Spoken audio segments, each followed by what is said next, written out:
है व्यूअर्स, स्वागत है एक नए वीडियो में। आज हम लोग बात करेंगे मल्टी बैगर स्टॉक यानी अगले टाइटन को कैसे पहचाने। हर कोई मल्टी बैगर चाहता है बट कुछ ही लोग उसे पहचान पाते हैं।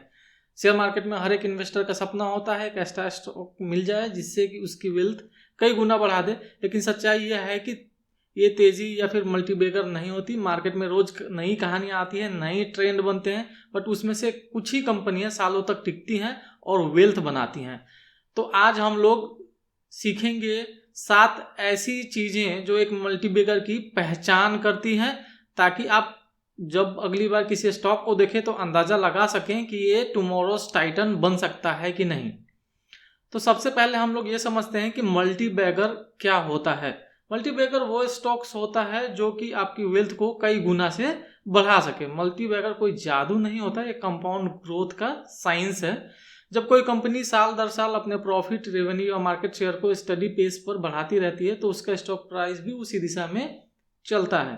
वॉरेन बफेट ने कहा था compounding is the 8 wonder of the world, यानी समय और अगर कंसिस्टेंट हो आप तो एक्सपोनेंशियल रिटर्न मिल सकता है। मल्टीबैगर वही होता है जो आपको स्लीप वेल एट नाइट वाला कॉन्फिडेंट दे दे। नहीं तो आप कई बार इन्वेस्टिंग करते हैं और आपको पीस नहीं मिलता है तो आप ये मल्टीबैगर रिटर्न कभी हासिल नहीं कर सकते हैं। ऐसा बिजनेस जो हर साल थोड़ा नहीं बल्कि लगातार बेटर बनता जाए। तो बने रहिएगा, हम लोग आगे डिस्कस करते हैं और वीडियो के एंड में एक नोट्स भी मल्टीबैगर से रिलेटेड शेयर करेंगे। तो चलिए सबसे पहला पॉइंट्स देखते हैं। जो पहला पॉइंट है ग्रोथ स्टोरी, द फाउंडेशन। जो ग्रोथ का स्टोरी है, कहानी छोटी हो सकती है बट उस कंपनी का जो विजन है वो बड़ा होना चाहिए।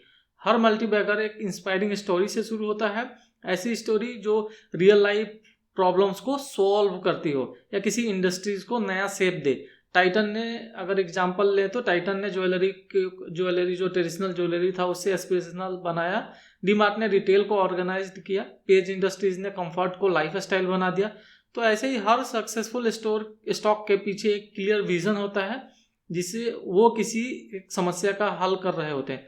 अगर आप जिस कंपनी को देख रहे हैं, अगर उस कंपनी का विजन बड़ा है और एग्जीक्यूशन कंसिस्टेंट है तो ग्रोथ की सेलिंग दूर तक जाती है। याद रखिएगा, छोटे प्रोडक्ट नहीं बड़े पर्पस वाली कंपनी क्या बनती है, मल्टीबैगर बनती हैं। तो ये था हमारा पहला पॉइंट। नेक्स्ट पॉइंट है मैनेजमेंट, द रियल बैकबोन। इसमें देखिए विजन भी होना चाहिए, एग्जीक्यूशन होना चाहिए, तभी आप मल्टीबैगर बन सकती है वो कंपनियां। कंपनी का असली जो इंजन होता है वो जो मैनेजमेंट है वो होता है। विजनरी मैनेजमेंट वही होता है जो टफ टाइम में भी फेथ बनाए रखे और शॉर्ट टर्म टेम्पटेशन से दूर रहे। देखिए इन्फोसिस, एचडीएफसी बैंक या टाटा ग्रुप को हर जगह एथिकल लीडरशिप और क्लैरिटी दिखती है। इन्वेस्टर को ये देखना चाहिए कि प्रोमोटर्स की स्किन इन द गेम है या नहीं। क्या वे खुद अपनी कंपनी में इन्वेस्ट किए हुए हैं या उनका डिसीजन मेकिंग ट्रांसपेरेंट है कि नहीं। कोई मैनेजमेंट अच्छा है तो टेम्प्रोरी गिरावट ये सिर्फ एक डिस्काउंट हो सकता है, और अगर मैनेजमेंट कमजोर है तो ग्रोथ सिर्फ एक इल्यूजन बन के रह सकता है। तो ये दूसरा था, आप मैनेजमेंट का जो चेक्स है वो किया कीजिए। अगर मैनेजमेंट अच्छा है तो जैसे अगर जो बड़े कॉरपोरेट घराने हैं उसमें ज़्यादातर में मैनेजमेंट अच्छा ही रहता है। नेक्स्ट है मार्केट अपॉर्चुनिटी, साइज मैटर्स। जो मार्केट साइज है वो मैटर करता है। मार्केट जितना बड़ा होगा ग्रोथ उतनी ही लंबी होगी। किसी कंपनी का ग्रोथ पोटेंशियल या मार्केट साइज पर निर्भर करता है। अगर इंडस्ट्रीज ही छोटी है तो ग्रोथ की लिमिट जल्दी आ जाएगी। मल्टीबैगर वही बनता है जो लार्ज एंड एक्सपोनेंशियल मार्केट में ऑपरेट करता है। EVs, renewable energy, fintech, health care, digital infrastructure, इन सब सेक्टर्स में फ्यूचर ग्रोथ का जो डिमांड है वो अच्छा है। जब कंपनी ऐसे वेब पर सवार होती है जहां डिमांड आने वाले 10 साल तक बढ़ने वाली है तो स्टॉक प्राइस जो होता है वो नेचुरली फॉलो करता है। तो जो अगर आपको मल्टीबैगर खोजना है जिसमें हम बात कर रहे हैं मार्केट साइज, तो देखिए एक सिंपल सा उदाहरण है कि स्मॉल पॉन्ड में ना बड़ी मछलियां नहीं बन सकते। बड़ी मछली बनने के लिए आपको ओशियन ही जाना पड़ेगा। तो मार्केट अपॉर्चुनिटी का, मार्केट जो साइज है वो मैटर करता है। ये हमारा था तीसरा पॉइंट।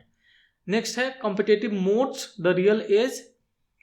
मोड्स वो एडवांटेज जो कोई छीन ना सके, दूसरे कंपनियों के पास ना हो। आज के युग में कंपटीशन हर दिन बढ़ता जा रहा है। ऐसे में कौन टिकेगा, या कौन वही टिकेगा जिसके पास कॉम्पिटिटिव मोड्स हो, यानी कि ऐसा एडवांटेज जो उसके कॉम्पिटिटर के पास या उसका कॉम्पिटिटर के पास नहीं हो, या उसका जो कॉम्पिटिटर है वो आसानी से रेप्लिकेट ना कर सके। एशियन पेंट का डिस्ट्रीब्यूशन नेटवर्क, एप्पल का इकोसिस्टम या नेस्ले का ब्रांड ट्रस्ट, ये सब क्या कहलाते हैं, मोड्स हैं। तो आप जिस कंपनी को एनालाइज कर रहे हैं उसमें आप देखिए कि ऐसे मोड्स हैं कि नहीं। मोड एक इनविजिबल वॉल होता है जो कंपनी को प्रोटेक्ट करता है। शॉर्ट टर्म में प्राइस कंपटीशन चलती रहती है, बट लॉन्ग टर्म में जो मोड्स है वही आपको वेल्थ बना के देगा। तो ये है हमारा 4th पॉइंट। नेक्स्ट है फाइनेंशियल वैल्यूएशन। नंबर जो है वो नंबर स्पीक ट्रूथ, जो ये 5वां पॉइंट है। स्ट्रॉन्ग नंबर का मतलब होता है स्ट्रॉन्ग फ्यूचर। कंपनी चाहे कितनी भी अच्छी हो, अगर नंबर साथ नहीं है तो ड्रीम टूट सकता है। इसलिए फाइनेंशियल का एनालिसिस करना बहुत जरूरी है। ROE 15 से 20% से ऊपर होना चाहिए, ये आप देख सकते हैं। डेप्ट मैनेजेबल होना चाहिए। Profit and cash flow consistently बढ़ते रहना होना चाहिए। सेल्स ग्रोथ 10 से 15% का स्टडी हो। इन इंडिकेटर से पता चलता है कि कंपनी सिर्फ ग्रो नहीं कर रही है, एफिशिएंटली ग्रो कर रही है। लेकिन साथ में ही वैल्यूएशन का ध्यान रखें, क्योंकि अगर आप बहुत महंगा खरीदा है तो वो बेस्ट बिजनेस भी आपको एक टाइम के बाद एवरेज रिटर्न ही देगा। तो एक अच्छे फाइनेंशियल्स वाली कंपनी को अच्छे वैल्यूएशन पे खरीदेंगे तो एक अच्छा एडवांटेज हो जाता है। ये है हमारा 5वां पॉइंट। 6 है रिस्क डाइवर्सिफिकेशन। बिग ग्रोथ बराबर बिग रिस्क। मल्टीबैगर के साथ बिगेस्ट ट्रैप यही है, ओवर कॉन्फिडेंस। इन्वेस्टर सोचते हैं कि एक स्टॉक में सब कुछ मिल जाएगा, लेकिन मार्केट अनप्रेडिक्टेबल होता है। पॉलिसी चेंज या फिर ग्लोबल जो क्रैश है उससे न्यू कंपटीशन और कुछ भी हो सकता है। इसलिए डाइवर्सिफाई पोर्टफोलियो हमेशा जरूरी होता है। 3 से 5 प्रोमिसिंग आइडियाज रखें, लेकिन ऑल इन वन मत जाइए। कई लोग क्या करते हैं कि ज़्यादा ओवर कॉन्फिडेंस के चक्कर में एक ही स्टॉक में सारे अपने कैपिटल को लगा देते हैं। और इनकेस आप अगर गलत होते हैं और आप स्टॉक मार्केट में आपके गलत होने की या हमारे गलत होने की चांसेस ज़्यादा रहते हैं, तो उस केस में आपका जो ये रिस्क है वो आपको निगेटिव रिटर्न दे सकता है। नेक्स्ट है emotional discipline. The investor to past. जो इमोशनल डिसिप्लिन है ये है हमारा 7th पॉइंट। मार्केट ना आपकी साइकोलॉजी से खेलता है। स्टॉक गिरते ही पैनिक बढ़ता है, बढ़ते ही ग्रीड। ये साइकिल हर इन्वेस्टर से गलती करवाता है। कई बार आप, और ये जरूरी भी नहीं होता कि स्टॉक प्राइस अगर नीचे जा रहा है तो कंपनी खराब है, या फिर स्टॉक प्राइस ऊपर जा रहा है तो कंपनी अच्छी है। सच्चा इन्वेस्टर वही है जो इमोशनली स्टेबल रहे। अगर आप बिजनेस फंडामेंटल आपका इंटैक्ट है तो गिरावट आपके लिए अपॉर्चुनिटी है, थ्रेट नहीं है। मल्टीबैगर बनाना पेशेंस मांगता है, क्योंकि कंपाउंडिंग को क्या चाहिए होता है, टाइम, टी चाहिए होता है। मार्केट आपको रिवार्ड तब तक नहीं देगा जब आप, तब तक कि आप चाहेंगे। मार्केट आपको तब रिवार्ड देगा जब आप क्या करेंगे, डिजर्व करेंगे। ये बहुत अच्छी बात है कि मार्केट आपको रिवार्ड नहीं देगा जब आप चाहते हैं, वो कब देगा, जब आप डिजर्व करते हैं। तो चलिए इन सारे 7 पिलर को एक बार रिकैप कर लेते हैं। पहला है ग्रोथ स्टोरी, वो चेक कीजिए। दूसरा मैनेजमेंट है, मार्केट साइज है, मोट है, फाइनेंशियल्स है, डाइवर्सिफिकेशन है ना, 7वां एंड लास्ट डिसिप्लिन है। अब एक बार नोट्स भी देख लेते हैं मल्टीबैगर्स के लिए जो हम लोगों ने प्रॉमिस किया था। तो देखिए हर एक डेकेड में ना अपना हीरो होता है। 90s में इन्फोसिस, 2000 में टाइटन, 2010 में एवेन्यू सुपरमार्ट, या फ्यूचर में अलग कहानी होगी। तो पास्ट विनर्स, जब भी आप मल्टीबैगर खोजते हैं तो पास्ट विनर को ब्लाइंडली फॉलो मत कीजिए। टेक्नोलॉजी बदल रही है, ट्रेंड्स बदलते हैं, इसलिए रिसर्च हमेशा फ्रेश रखें। हिस्ट्री से सीखिए, उसे दोहराइए मत। मल्टीबैगर वही है जो विजन, वैल्यू और पेशेंस तीनों को जोड़ दे।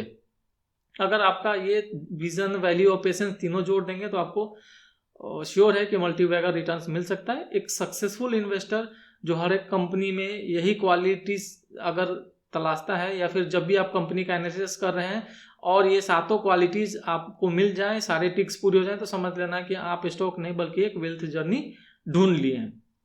अगर ये वीडियो या प्रेजेंटेशन आपको इंसाइटफुल लगा तो इसे लाइक, शेयर और कमेंट करें। आपके हिसाब से कौन सी कंपनी अगले साल में 10 साल में टाइटन बन सकती है, ये कमेंट करें। और हाँ, सब्सक्राइब जरूर करें। मिलते हैं अगले वीडियो में, तब तक के लिए जय हिंद।